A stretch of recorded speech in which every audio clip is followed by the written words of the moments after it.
We got Dylan Smith right here. Give it up for him.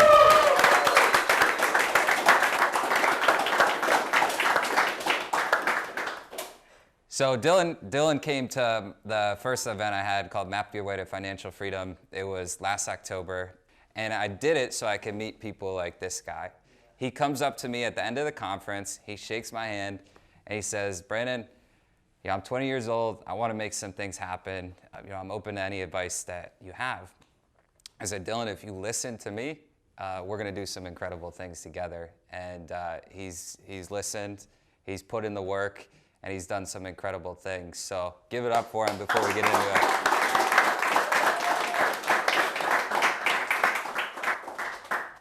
So Dylan, tell everybody a little bit about who Dylan Smith is. Dylan Smith is nowhere where he wants to be. We'll start there. But he's on his way. I'm a 21-year-old kid, and I say kid strongly. I didn't go to school. I, at 19 years old, got an internship. Crazy enough is I thought I'd lost my internship at 18 years old because I went to a trade school for microcomputer science. And my dad and I were talking, like, if this internship thing falls through, he's like, I went to the Army, and it gave me a lot of opportunity. It changed my mind. And I was like, oh, like, that's terrifying. Like, I don't know why. I don't know if anybody else feels that way. I was so terrified of the Army. So when I found out that I got the internship, I was like, well, this is my Army. It's my boot camp. I'm going to make this thing work. And my mom and dad were like, you need a backup plan. You need a plan B. And I was like, no, I don't need a plan B because if you focus on plan A enough, there's no need for a plan B. Plan B is set up for people who've already failed plan A. So,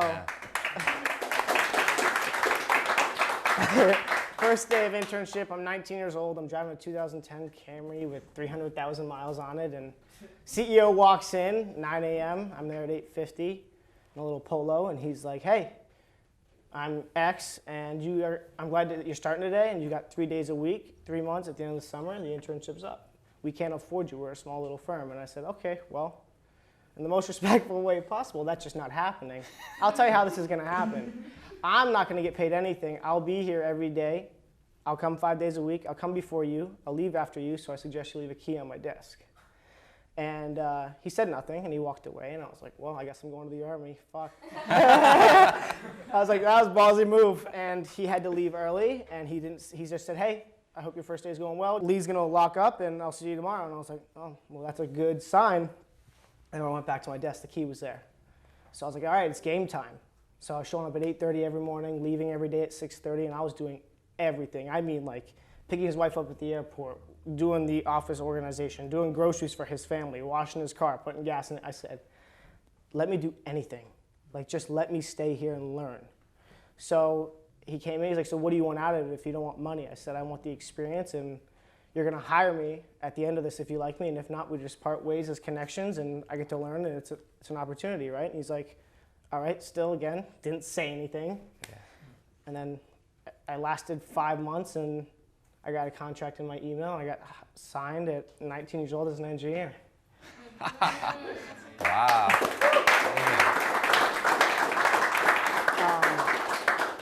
So then I was like, all right, I was misdiagnosed with dyslexia. I was on the wrong meds for 10 years, overweight, depressed, and I was like, all right, well, at that point, I've already experienced so much, and I've learned so many things, and I was given the path and the tools and the connections on how to succeed academically, not knowing how many letters there were in the alphabet at 16 years old.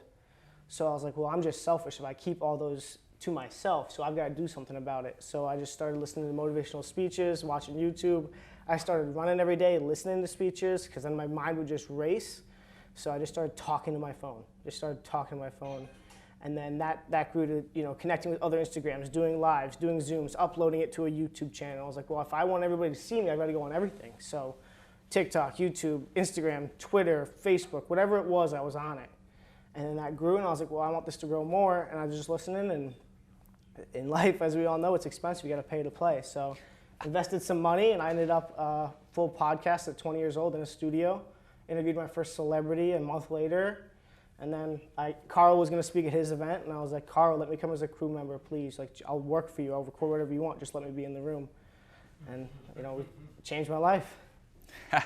And you said that conference gave you perspective. Right. What perspective did it give you? It gave me perspective on what is really achievable. And it's going to sound incredibly cliche, but it's honestly anything.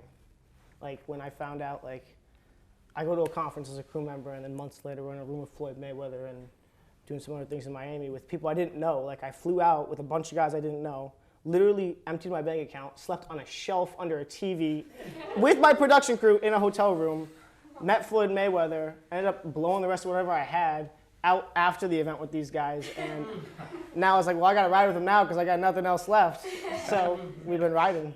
You're having an event coming up. I am. If people want to see you again, if they want to see a lot of the speakers in here again, you know, where can they find out about this? The structure is Defying All Odds Day, hosted by me. Because I think a lot of us entrepreneurs in this room get the question all the time of, how did you start, right? I could answer that to everybody in this room, but how I started and what my journey was can't help everybody in this room if they're not trying to attack dyslexia and self-development. So I've gotten a bunch of pretty well-known, incredible speakers coming, and we're all going to share our stories of defying the odds and the tools we used and the connections we had and the paths we walked or had to pave, so we can, each one in the room can now take one thing from each of the 10 speakers and build whatever they need to walk their path. And they're going to leave the room with those incredible connections and tools and all of that. So it's hosted by me. It's September 3rd, and we are 86% sold out. So I'd love to see you guys all there, and I'm ready to change the world with you guys. Cool.